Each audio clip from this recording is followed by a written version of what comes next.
السلام علیکم عزیز بچوں، اس سے پہلے کہ ہم آج کا سبق شروع کریں میں آپ کو کچھ یاد دلاتا ہوں۔ ہم نے جو پچھلا سبق گفتگو کے آداب پڑھا ہے، اس کے سوالات ہم نے مکمل کیے ہیں۔ مجھے امید ہے کہ آپ نے وہ سوالات سب کے سب اپنی اس کاپی پہ نوٹ بک پہ لکھے ہوں گے۔ اس کے بعد صفحہ نمبر 28 پہ یہاں پہ کچھ سوالات دیے گئے ہیں۔ یہ پچھلے سبقوں کے سوالات ہیں جو آپ نے پڑھے ہیں۔ ان میں سے آپ یہ 4 ان کو کرنے کی کوشش کریں گے۔ یہ اپنے ہیڈ ماسٹر کے نام 2 دن کی رخصت کے لیے درخواست لکھیں، یہ آپ نہیں کریں گے۔ واحد کے جمعہ آپ نے لکھیں، یہ آپ کریں گے۔ پھر اس کے بعد انٹرنیٹ یا ٹیلی ویژن کے موضوع پر 10 جملے لکھیں گے، اس کو آپ لکھنے کی کوشش کریں گے۔ 1 جملہ، 2 جملہ، 3 جملہ، جتنا بھی آپ کو آتا ہے، یہاں تک کہ آپ اپنے بڑوں سے، بڑے بھائی، بڑی بہن، ماں باپ، کسی سے بھی مدد لے سکتے ہیں، تو آپ اس کو بھی لکھنے کی کوشش کریں گے۔ اس کے بعد 5واں جو ہے اسم، فعل، حرف، اس میں سے آپ نے اسم صحیح سے پڑھا ہے، فعل، حرف، کلمہ، محمل، یہ میں نے آپ کو ابھی صحیح سے، یعنی اس کی تعریف میں نے آپ کو نہیں بتائی ہے، یہ نہیں پڑھا ہے ہم نے ابھی تک، اس لیے آپ اس کو بھی چھوڑیں گے۔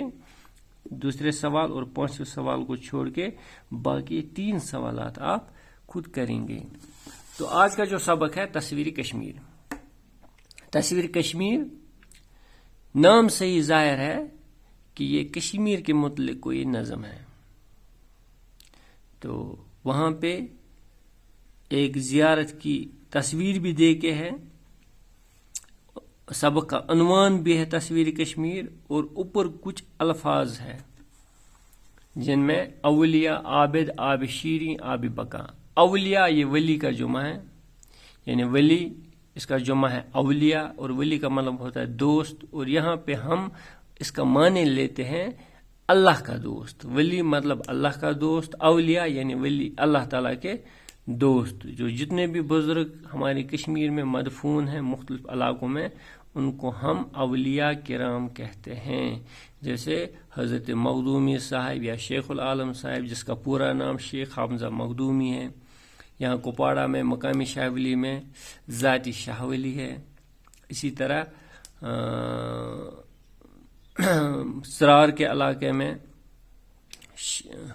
شیخ العالم یا شیخ نور الدین ولی رحمۃ اللہ علیہ، جن کی یہ زیارت ہے۔ یہ جو زیارت آپ تصویر میں دیکھ رہے ہیں، یہ شیخ العالم رحمۃ اللہ علیہ کی زیارت ہے، جن کی مشہور کتاب کلام شیخ العالم ہے، جس کو ہم کہتے ہیں کوشر قرآن، یعنی جتنے بھی اشعار اس میں ہیں وہ کسی نہ کسی قرآنی آیت کی تفسیر یا ترجمہ ہے۔ تو یہ ان کی زیارت گاہ ہے۔ اس کے بعد عابد، عابد کا مطلب ہوتا ہے اللہ تعالیٰ کی عبادت کرنے والا۔ آب شیریں 2 لفظوں سے بنا ہے، آب اور شیریں۔ آب کا مطلب ہوتا ہے پانی، شیریں کا مطلب ہوتا ہے میٹھا، تو معنی پتہ چل گیا ہوگا، آب شیریں میٹھا پانی۔ پھر آب بقا، آب بقا کے معنی ہوتا ہے آب حیات یا امرت ہندی میں ہم امرت یا آب حیات اردو میں کہتے ہیں، وہی وہ آب بقا، یعنی وہ پانی جس کو پی کے انسان ہمیشہ ہمیشہ کے لیے زندہ رہے گا۔ لیکن ایسا کوئی بھی پانی دنیا میں موجود نہیں ہے۔ ہاں، ہم اس چیز کو پھر آب بقا یا آب حیات یا امرت سے تشبیہ دیتے ہیں جو ہمارے لیے بہت ہی مفید ہو۔ جیسے اگر آج کورونا کی کوئی دوا ہے تو ہم اس کو کہیں گے یہ آب حیات ہے، مطلب اس سے انسان بچ جاتا ہے۔ تو یہاں پہ آپ پھر سے یہ کچھ الفاظ، اولیاء ولی کی جمع بمانے دوست، عارف پہچاننے والا، خدا شناس، عابد عبادت کرنے والا، گلشن ہوا باغ، سراپا ہوا سر سے پاؤں تک، یعنی اوپر سے نیچے تک، سر سے پاؤں تک، اس کو کہتے ہیں سراپا۔ دل ربا کا مطلب ہوتا ہے دل بر یا معشوق۔ ڈل کشمیر کی مشہور جھیل کا نام ڈل، جسے ہم جھیل ڈل کہتے ہیں۔ چشم گردوں یعنی زمانے کی آنکھ یا زمانہ، اس کو بولتے چشم گردوں۔ تو تصویر کشمیر ہم پڑھیں گے، شروع کریں گے۔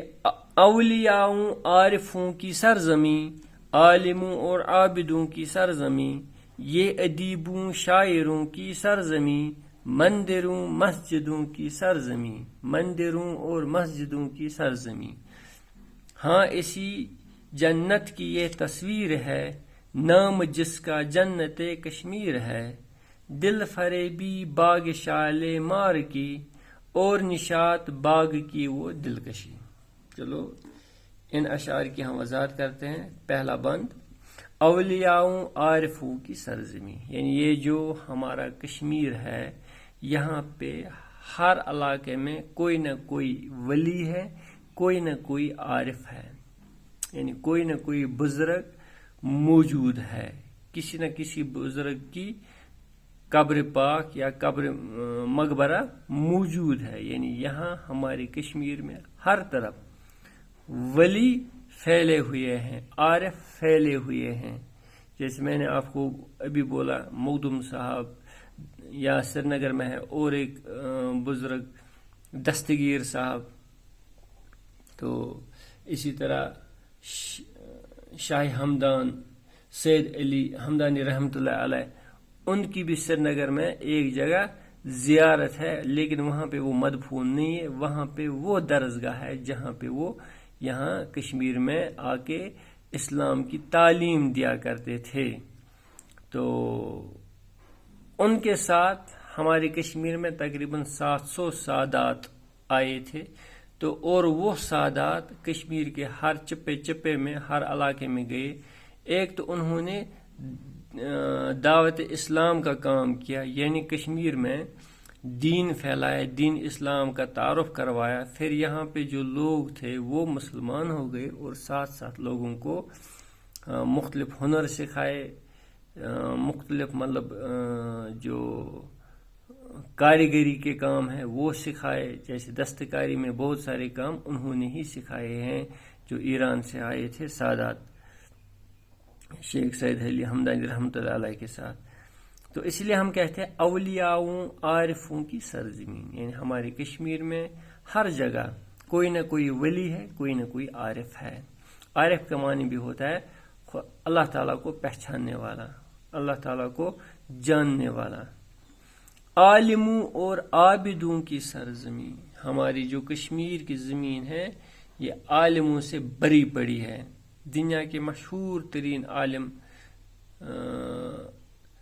مولانا انور شاہ کشمیری رحمۃ اللہ علیہ، جو لولاب کے رہنے والے ہیں، وہ بھی کشمیر سے ہی ہیں۔ اس کے علاوہ بہت سارے عالم ہمارے علاقے میں ہی، ایک عالم جنہوں نے شہادت پائی مفتی جمال الدین قاسمی رحمۃ اللہ علیہ۔ اسی طرح بہت سارے عالم آج بھی ہمارے کشمیر میں موجود ہیں، پچھلے زمانے میں بھی موجود تھے اور گزرے ہیں۔ تو اس لیے ہم کہتے ہیں عالموں اور ساتھ ساتھ عابدوں۔ ظاہر سی بات ہے جہاں پہ عالم ہوں گے تو عابد بھی ہوں گے، اللہ تعالیٰ کی عبادت کرنے والے بھی ہوں گے۔ تو ہمارے کشمیر میں عالموں کی کمی نہیں ہے یا کمی نہیں رہی ہے، اسی طرح عابد بھی رہے ہیں اور آج بھی ہیں۔ تو ہمارا جو کشمیر ہے ولیوں کی زمین ہے، عارفوں کی زمین ہے، عالموں کی زمین ہے، عابدوں کی زمین ہے، اور ساتھ ساتھ یہ ادیبوں شاعروں کی سرزمین۔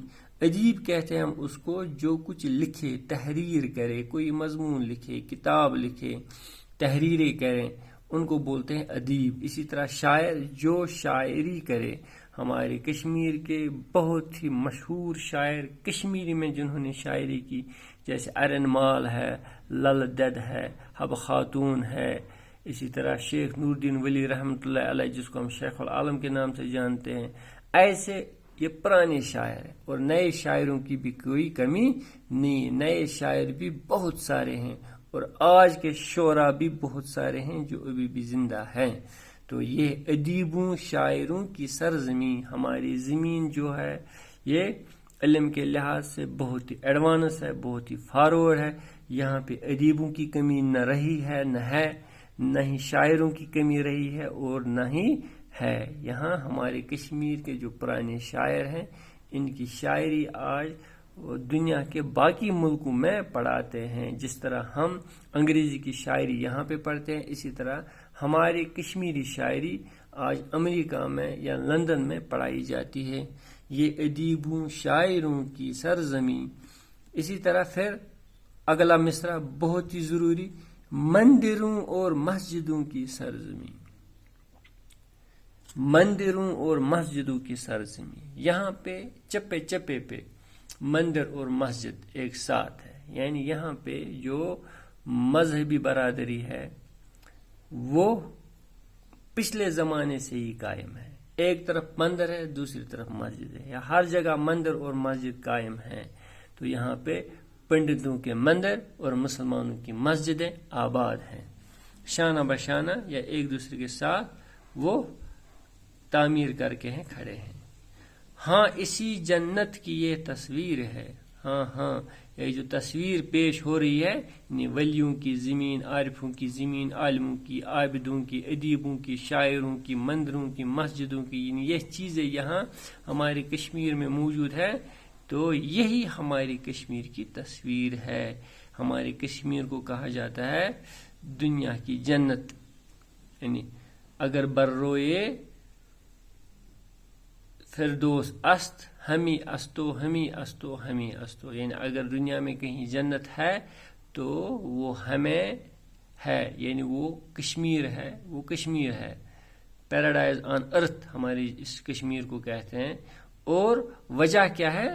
اس کی سینک بیوٹی، قدرتی خوبصورتی، اور ساتھ ساتھ یہ چیزیں یہاں ولی ہیں، عارف ہیں، عالم، عابد، ادیب، اور ساتھ ساتھ مندر اور مسجدیں. یعنی یہاں پہ یہ ایک ہی مذہب والوں کی زمین نہیں ہے، مختلف مذاہب کے لوگ آپس میں بالکل بائی بائی کی طرح رہتے ہیں. تو اسی کا نام اور یہی جو تصویر کشی کی گئی ہے یہی ہماری کشمیر کی حقیقت ہے. نام جس کا جنت کشمیر ہے، یعنی ہمارے اس وادی کا نام جنت کشمیر ہے. اس کی تصویر یہ ہے، اس بند میں بیان کی گئی ہے.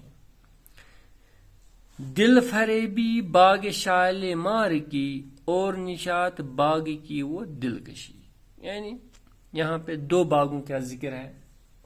جب ہم سری نگر جاتے ہیں، اگر ہم پکنک کرنے کی غرض سے جاتے ہیں تو سب سے پہلے ہم انہی باغوں میں جاتے ہیں جن کو کہتے ہیں مغل گارڈن. یہ مغل بادشاہوں نے یہاں ہماری کشمیر میں تعمیر کروائے ہیں. تو بہت سارے باغات انہوں نے تعمیر کروائے ہیں، اور ان باغات میں یہ دو مشہور باغات ہیں. ایک کا نام ہے شالیمار، دوسرے کا نام ہے نشاط. اور جب ہم جاتے ہیں تو ڈل گیٹ سائڈ سے اگر ہم جائیں گے تو پہلے نشاط آتا ہے، ڈل کے کنارے دائیں سائڈ واقع. پھر تھوڑا 2 کلومیٹر آگے چلنے پر شالیمار باغ آتا ہے، وہ بھی بالکل نشاط کی طرح ڈل کے کنارے پہ واقع ہے. تو بہت ان کی لوکیشن بہت زبردست ہے. پہاڑی کے دامن میں ڈلان زمین پہ بہت ہی خوبصورت باغ سجا کے، اور آگے جھیل ڈل. مطلب ان چیزوں کی وجہ سے ہی ہمارا جو کشمیر ہے، وادی کشمیر، پوری دنیا میں مشہور ہے. تو دل فریبی باغ شالیمار کی، تو یہ جو ہمارا جو شالیمار باغ ہے یا سری نگر کا جو شالیمار باغ ہے، یہ بہت ہی دل فریب ہے، دل کو لبانے والا، دل کو اپنی طرف کھینچنے والا. اور نشاط باغ کی وہ دلکشی، اور جو ہمارا نشاط باغ ہے وہ بھی زبردست دلکش ہے. یعنی ہمارا دل اس کی کشش کرتا ہے، دل چاہتا ہی نہیں کہ وہاں سے جائے، وہاں سے ہٹیں. یعنی دونوں باغ اتنے خوبصورت ہے. یعنی اوپر بھی کچھ تصویر ہوا یہاں پہ ولیوں، عارفوں، عالموں، عابدوں، ادیبوں، شاعروں، مندروں اور مسجدوں کا ذکر. اس کے بعد اس شعر میں ہمارے 2 باغوں کا ذکر. پھر آگے اور ایک اشعار کی تشریح کرتے ہیں. آب شاروں کی وہ بجتی بنسری، منظر قدرت کی وہ جادوگری. یعنی آبشار کہتے ہیں ہم جھرنے کو، واٹر فال کو. جب کسی اونچائی سے پانی گرے، یعنی بہتا ہوا پانی جب کسی اونچائی سے گرتا ہے، وہاں پہ الگ ہی منفرد نظارہ دیکھنے کو ملتا ہے. بہت ہی خوبصورت ہوتا ہے وہ. مطلب اکثر وہاں پہ پرسکون شور یا آواز آتی ہے اس پانی کے گرنے کی. تو اس لیے یہاں پہ کہتے ہیں آبشاروں کی وہ بجتی بانسری. بانسری وہ ایک میوزیکل انسٹرومنٹ ہوتا ہے، بالکل مطلب لاٹھی کی طرح، اس میں وہ سوراخ کر کے ہوتے ہیں. اس کو بولتے بنسری، اور وہ بنسری کی آواز سب سے سریلی، سب سے میٹھی اگر بجانا آئے تو کہتے ہیں یہاں کے جو آبشار ہے کشمیر کے متعدد آبشار ہیں، بہت سارے آبشار ہیں، ہر جگہ آبشار موجود ہے ہماری کشمیر میں. تو یہ جو آبشار ہیں ایک تو وہ خوبصورت ہے، یعنی نظارہ بھی خوبصورت، ساتھ ساتھ آبشاروں کی وہ بجتی بنسری، اور وہاں پہ وہ میٹھی آواز، سریلی آواز، سکون کو اطمینان بخشنے والی آواز وہ زبردست ہوتی ہے. منظر قدرت کی وہ جادوگری اور وہ نظارہ جو ہوتا ہے آبشار کے پاس، یعنی چھینٹیں اٹھنا، ہوا کا چلنا، ٹھنڈی ہوا کا چلنا، پانی کا شور، اور پانی بھی صاف شدھ دودھ کی طرح پانی کا جاگ بننا، اور آس پاس کا جو ماحول کل ملا کے وہاں کا جو منظر ہوتا ہے وہ سمجھو کوئی جادوگری لگتا ہے. انسان کو تصور ہی نہیں ہوتا ہے کہ ایسی خوبصورتی بھی ہوتی ہے. تو آبشاروں کی جو خوبصورتی ہے وہ سمجھو کسی جادوگری سے کم نہیں ہے. کہاں کے آبشاروں کی؟ ہماری کشمیر کے آبشاروں کی. تو امید ہے کہ آپ کو یہ اشعار سمجھ میں آئے ہوں گے. تو میں ایک بار آپ کے لیے پھر سے پڑھتا ہوں اور آپ اس نظم کو زبانی یاد کرنے کی کوشش کریں. تو میں پڑھتا ہوں، آپ دھیان رکھیں. اولیاؤں عارفوں کی سرزمین، عالموں اور عابدوں کی سرزمین، یہ ادیبوں شاعروں کی سرزمین، مندروں اور مسجدوں کی سرزمین. ہاں اسی جنت کی یہ تصویر ہے، نام جس کا جنت کشمیر ہے. دل فریبی باغ شالیمار کی، اور نشاط باغ کی وہ دلکشی. پھر آگے، آبشاروں کی وہ بجتی بانسری، منظر قدرت کی وہ جادوگری. تو امید ہے کہ آپ کو یہ اشعار سمجھ میں آئے ہوں گے. آج کے لیے اتنا ہی. اللہ حافظ.